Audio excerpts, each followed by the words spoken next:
Bismillahirrahmanirrahim. Assalamualaikum warahmatullahi wabarakatuh. Selamat datang dalam pembelajaran mata kuliah asesmen. Kali ini kita akan mencoba memaparkan tentang bagaimana penggunaan software TAP atau Test Analysis Program.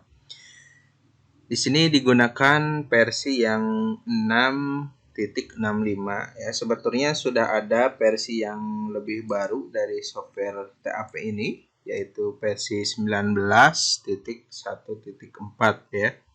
Nah, rekan-rekan bisa mendownload versi terbaru pada situs ini people.ohio.edu ya.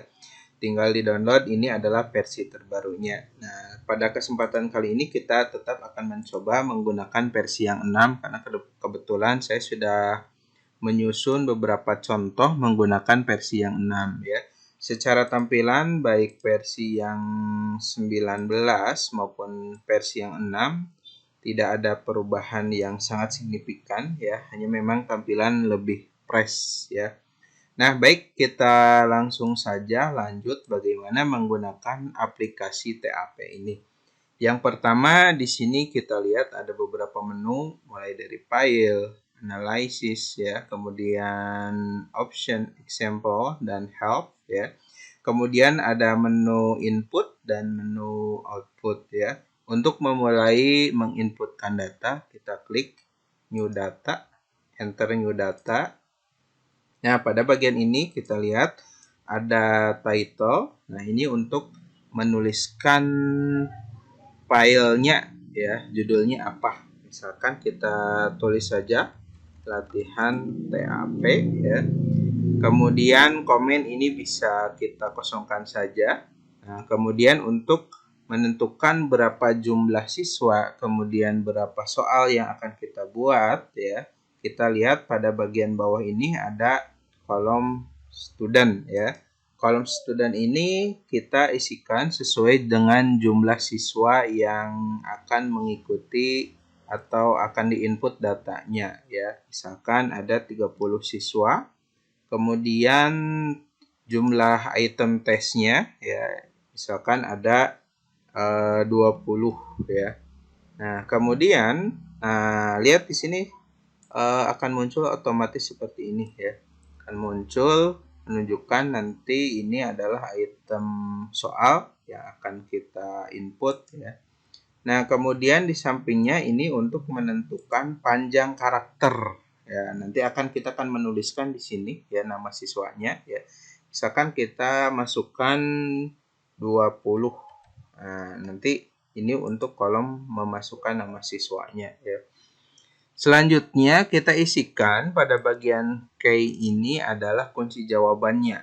Nah, misalkan kunci jawabannya adalah nomor 1 adalah A, nomor 2 B, nomor 3 C, D, E ya. E, B, A, C, D, E. Nah, di sini saya memasukkan asal saja ya, asal saja memasukkan option jawaban ya.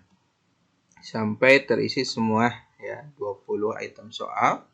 Kemudian option. Nah, di sini option itu adalah banyaknya pilihan atau optionnya ya. Nah, misalkan karena ini sampai E berarti optionnya itu 5 ya, 5 pilihan. Kita masukkan angka 5 di sini menunjukkan bahwa optionnya atau pilihannya ada 5 item ya, 5 pilihan. Nah, kemudian pada bagian include ini ya.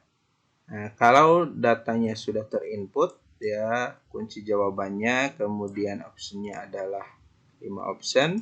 Nah, dan ini sudah betul ya, posisi penginputan datanya betul, kita ketikkan Y menunjukkan datanya betul ya, yes ya, Y sampai 20 ya. Oke ya. Nah, apakah harus menggunakan format ABC atau 1 2 3 ya? Apakah menggunakan numerik atau abjad? Sebetulnya di sini ada ya. Bisa juga kita menggunakan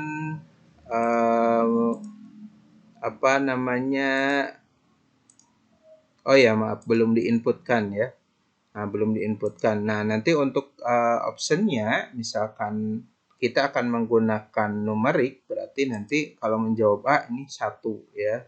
Nah, tetapi kalau menggunakan abjad berarti A ya. Kita coba menginputkan siswa yang pertama, misalkan namanya Ahmad ya. Ahmad. Nah, ini harus pakai spasi sampai sini. Nah, Ahmad ini menjawab misalkan nomor 1 adalah A, nomor 2-nya B, nomor 3-nya C, nomor 4 E ya.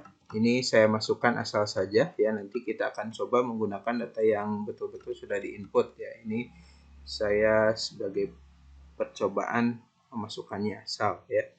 Kemudian nomor selanjutnya nomor 2, siswa atas nama misalkan Budi ya. Sama caranya karena jaraknya ini 20 ya. Tadi kita minta jarak 20 ya. Kita gunakan tombol spasi ya sampai di sini ya.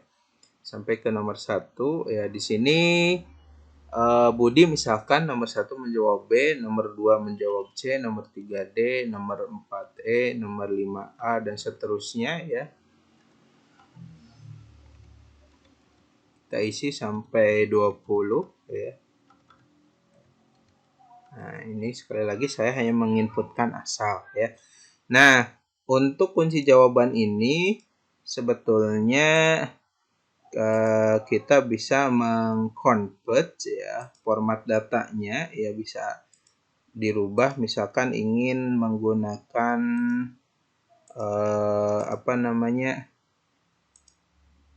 1 2 3 ya atau ABC ya. Cuma karena ini datanya terlalu sedikit sepertinya tidak bisa ya dirubah atau dikonvert ya. Nanti kita akan coba dengan data yang lebih banyak. Nah, misalkan ada 30. Nah, ini kan siswanya 30 ya, dan soalnya 20. Nah, maka kita input sampai seluruh siswa terinput semua ya. Oke ya. Nah, ini saya akan coba ambil contoh dari yang sudah diinput penuh ya. Oke. Nah, ini saya mengambil contoh data yang sudah diinput penuh ya, dari 64 siswa dan 57 item soal ya. Nah, ini sudah diinput penuh. Kita coba akan convert ya, karena tadi dengan jumlah siswa yang belum seluruhnya diinput ternyata tidak bisa. Nah, ternyata bisa ya. Jadi kalau misalkan nanti teman-teman akan menggunakan abjad ya atau menggunakan angka, bisa saja nanti bisa dikonvert pada bagian ini ya. Nah, ini kita akan mengkonvert ke angka ya. Nah, ini kalau kita kembalikan ke awal ya, dari bagian back to original lines ya. Nah, kalau ini kita mengconvert ke format abjad ya, ABC ya. Nah, tetapi dengan huruf besar. Nah, seperti ini ya. Oke ya, saya kembalikan ke posisi data awal. Jadi nanti data yang diinput seperti ini ya. Nah, diinput seperti ini. Nah, sekarang bagaimana menganalisisnya ya. Sebelum menganalisis di TAP ini ada keunggulan yang lain, di antaranya bisa kita memasukkan tabel spesifikasi. Nah, tabel spesifikasinya maksudnya di sini misalkan kita akan menentukan jenjang soalnya. Nah, misalkan konten area 1 ini saya ambil contoh langsung ke materinya ya, struktur dan fungsi sel saraf ya. Kemudian jenjang kognitifnya kebetulan ini masih menggunakan taksonomi belum yang lama ketika menginput ke aplikasi ini ya. Misalkan untuk level satunya atau C1-nya ya.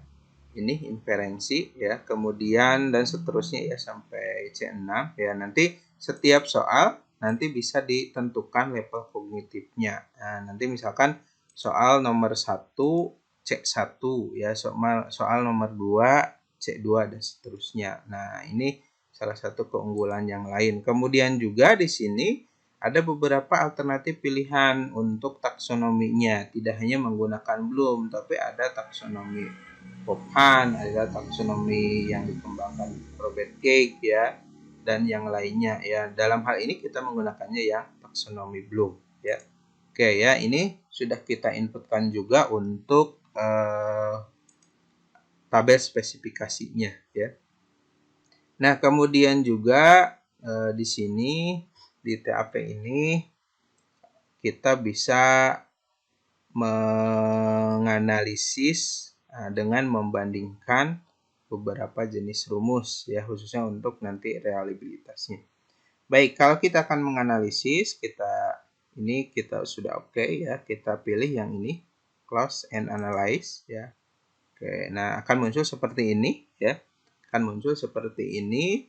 Nah, kemudian pada bagian yang option ya, pada bagian option ya. Nah, kita juga bisa menentukan grade ya. Grade ini misalkan kita akan menggunakan dua kategori ya. Jika peserta misalkan lebih dari 70 maka dinyatakan lulus. Nah, jika kurang dari 70 maka gagal. Nah, misalkan kita akan menggunakan yang 5 ya, yang 5 kategori ya. Nah, maka nanti tinggal pilih yang 5 kategori ini ya. Misalkan untuk A itu bila lebih dari 81 ya. Misalkan untuk B-nya lebih dari 71 ya. C lebih dari 61 ya. D lebih dari 51. Nah, ini nanti secara otomatis ketika kita mengurutkan hasilnya nanti akan muncul grade-nya. Nah, di sini belum muncul ya. Nah, nanti ketika kita analisis akan muncul. Baik, kita langsung saja tampilkan hasil analisisnya. Nah, ini setelah kita klik analisis muncul ya. Nah, ini misalkan Aderiani C. Nah, Aderiani C ya. Masuk kategorinya C ya, skornya C. Nah, kemudian mana yang B? Nah, ini Indah ya, masuk kategori B karena tadi di grade-nya dituliskan lebih dari 71 ya, baru dapat B dan seterusnya ya. Oke, kita akan tampilkan ini adalah hasil dari soal yang sudah kita inputkan ya, di mana di sini yang pertama ada Riani ya, betulnya 40, persentase betulnya 70 ya, grade-nya masih C ya. Kemudian di sini frekuensinya ya, frekuensi dari jawaban siswa yang menjawab skornya 15 ada 3 orang, yang 16 ada 1, yang 17 ada 2 orang, dan seterusnya ya. Oke. Nah, kemudian pada bagian ini kita bisa melihat dari indeks kesukaran soal. Nomor 1 kita lihat ini yang item nomor 1. Ini dari sekian siswa, tadi berapa? 67 siswa ya. Yang menjawab benar ada 50 ya. Kemudian item tingkat kesukarannya atau indeks kesukarannya ini 0,78 ya. Di antara 0,78 ini termasuk pada rentang soalnya mudah ya. Kemudian daya pembedanya 0,31 ini termasuk sedang. Kemudian ini adalah kelompok atasnya ya. Kelompok atas ada 20 orang siswa ya, dan kelompok bawahnya ada 11 siswa dengan korelasinya poin biserinya untuk yang belum distandarkan ya 0,37, yang sudah distandarkan ini 0,32 ya. Jadi boleh pakai yang ini ataupun yang ini ya, yang sudah distandarkan ya. Nah, kalau kita lihat 0,37 ini dengan jumlah siswa 67, nanti kita di harga R-nya berapa ya? 0,37 ya, berarti kalau lebih dari harga R tabel maka menunjukkan bahwa item nomor 1 ini valid ya. Nah, kalau 0,37 kemungkinan besarnya ini sudah valid ya. Nah, kemudian nomor 2, ini nomor 2, item nomor 2 ya. Nah, ini ada 52 orang siswa yang menjawab benar ya. Kemudian tingkat kesukarannya 0,81. Ini termasuk sangat mudah kalau tidak salah untuk level ini ya. Kemudian diskriminannya 0,25 ya. Tingkat daya pembedanya ya, indeks daya pembedanya ini sedang ya. Oke, yang kelompok atasnya ada 20, kelompok bawahnya ada 12 siswa ya dengan poin di seri 0,31 ya. Ini termasuk juga kategori valid ya. Nah, untuk soal-soal yang bermasalah biasanya ada keterangan atau tanda seperti ini. Nah, menunjukkan bahwa ini ada masalah ya. Kita coba lihat soal nomor 3, kenapa ada masalah ya. Nah, pertama jumlah yang benar 37 ya. Indeks kesukaran tidak ada masalah ini ya. 0,58 termasuk kategori sedang ya. Kemudian ini ya, ini daya pembedanya minus ya. Daya pembedanya sangat jelek ya, sangat buruk ya, sangat buruk sekali, ini minus 0,32. Kemudian juga korelasinya ya, poin biserinya ya atau validitasnya ini rendah ya, sangat rendah, artinya ini minus ya, artinya tidak valid ya. Nah, kita lihat juga ini yang ada tanda ini ya, biasanya memang ini adalah menunjukkan bagian atau tanda bahwa soal pada poin tersebut bermasalah ya. Baik, selanjutnya kita lihat pada bagian bawahnya ya, ini item yang dianalisis 57 ya, kemudian rata-rata daya pembedanya ya 0,5 ya, termasuk sedang ya. Diskriminannya 0,3 secara rata-rata ya, ini termasuk juga sedang. Poin di serinya ya 0,294 ya. Nanti kita bandingkan dengan tabel ya. Nah, ini termasuk juga valid ya. Cuma kategorinya nanti kita lihat ya, apakah rendah atau sedang atau tinggi ya. Di rentang ini kalau tidak salah termasuk kategorinya rendah ya.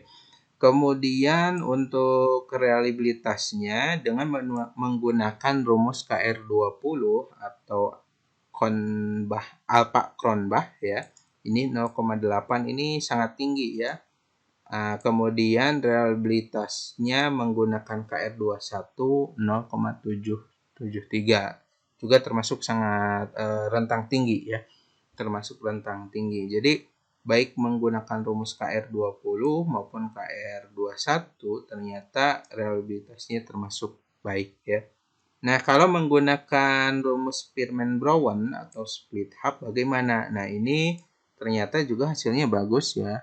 0,6 itu di antara rentang 0,8 ya, 0,6 sampai 0,8 kalau tidak salah rentangnya juga termasuk tinggi ya. Jadi reliabilitasnya tidak ada masalah ya.